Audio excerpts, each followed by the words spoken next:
Women have come a long way from the world that Virginia Woolf was living in during 1920s England.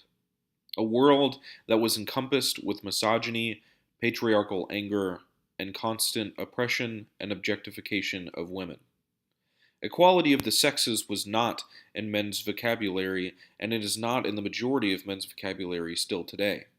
A quote from A Room of One's Own, the context of this quote takes place early on within the novel when Woolf attempts to enter the library of the college. Quote, "He waved me back.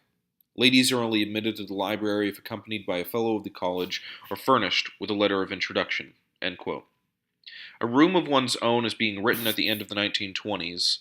Woolf makes one argument consistently throughout the novel, which is this, quote, "A woman must have money and a room of her own if she is to write fiction," end quote. This argument is important for her to make because in 1929, women were not allowed to keep any money they earned and were also not allowed spatial privacy, even in their own homes. Though it may seem that Woolf is only making an argument for women that desire to write fiction, the argument is much more widespread, covering the idea of female independence, equality, and a sense of purpose within a male dominated society. Virginia Woolf, with her book A Room of One's Own, is challenging that patriarchy within the late 1920s and is building the scaffold for the 20th and 21st century woman to rightfully gain her independence and agency within a male dominated society. Quote, "England is under the rule of a patriarchy. Nobody in their senses could fail to detect the dominance of the professor." End quote. Woolf sees that the patriarchy is suppressing women from accomplishing life goals or possibly fulfilling roles they have spent their lives desiring to fulfill.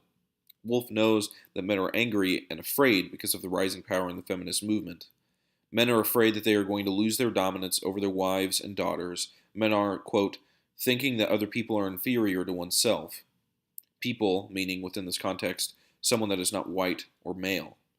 The patriarchal man, a man who believes a woman is inferior in every aspect, has a history of attempting and often succeeding in the aggressive oppression and objectification of women in particular. It is hard for patriarchal men, specifically those alive alongside Woolf, to understand that a feminist revolution was always bound to happen. They were just not expecting it to happen in their lifetimes, or maybe not at all. Woolf's essay, A Room of One's Own, is very critical of the patriarchy, using personal stories to better explain the unhospitable literary community within which she and other female authors were found struggling. It was not uncommon for female writers to publish literature under a male name out of fear of malicious and misogynistic backlash and criticism from the male dominated literary community. Woolf's essay is not only arguing for an equality and allowance of female authorship within that community, but is arguing for, as stated in Arthur Scher's article titled Friedrich Nietzsche, Virginia Woolf, and the Creative Artist, quote, "economic independence and privacy, a room of one's own, apart from the men who had hitherto controlled their lives." End quote. The modern day woman, in comparison to the contemporary woman of Woolf's time, have taken much more control for themselves while also attempting to dismantle the patriarchal hold over them. The importance of spatial privacy, both physical privacy and mental privacy, is something that the average contemporary woman now has, but was something that Woolf and many other female writers and feminists were fighting for. Victorian women were expected to adhere to the role with which they were given, regardless of whether that role was something they particularly enjoyed. It seems that even some women were given roles based solely upon what rooms were in the house. In Wendy Gann's article Solitude and Community, she analyzes Woolf's A Room of One's Own, but first looks at a feminist predecessor to Woolf, Florence Nightingale. Gann specifically looks at Nightingale's Cassandra as an almost comparison to Woolf's A Room of One's Own. Gann, taking a look at Victorian middle-class women, points out that Victorian women were not supposed to have any passions. Quote, "They have no time of their own to study and develop their intellect, nor can they pursue a vocation for fear of neglecting their domestic duties." End quote. And it is not that Victorian women, whether middle class or otherwise, were secretly plotting to escape their patriarchal shackles and free themselves. They are trained to believe that they are meant for domesticity and only that. They spend their entire lives being told that writing is not for them, that their role is in the kitchen. This misogynistic sentiment is still very much alive today within the workplace, but specifically within the video gaming community. Only about 22% of video game developers are women because most other women that may have an interest or a passion for video gaming cannot pursue that career because they have either spent their entire lives being told not to do so or they fear rejection and ridicule from the toxic gaming community that exists. And that is only one of the many examples of the toxicity that the patriarchy breeds in today's society. Women are consistently being told or forced to be something that they do not want to be. The male-dominated society that we still live in today is constantly pressuring women to make decisions based upon what their male counterpart would want to see from them. That is the whole point that Victorian women were basically used as props for the men to play house when they invited guests over for dinner or entertainment.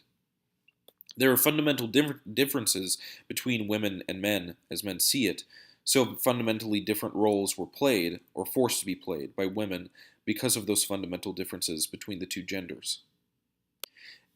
In Elizabeth A. Flynn's Composing as a Woman, she discusses those fundamental differences between the two genders and how those differences affect how each gender writes. Woolf, very early on in A Room of One's Own, argues that in order for men and women to be successfully equal, both genders would have to write with an androgynous mind. This obviously meaning that they, both men and women, would have to think about both genders, how they would walk, talk, etc., when writing for the opposite gender, making for a more well-rounded piece of fiction.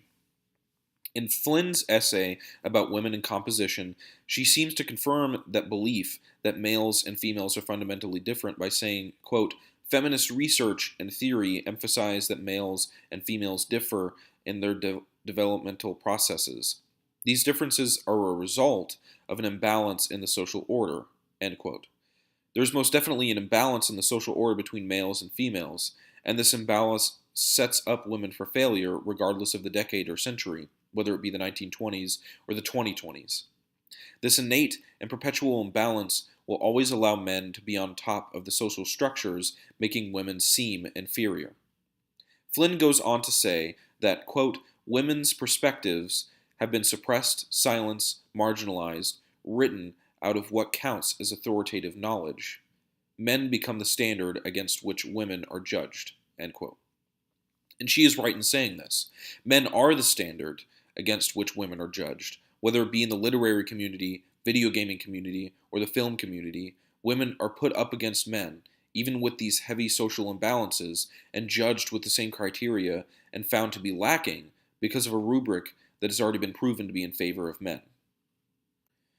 Friedrich Nietzsche has remarked from his work, Thus Spake Zarathustra, quote, that woman is man's most dangerous plaything, end quote.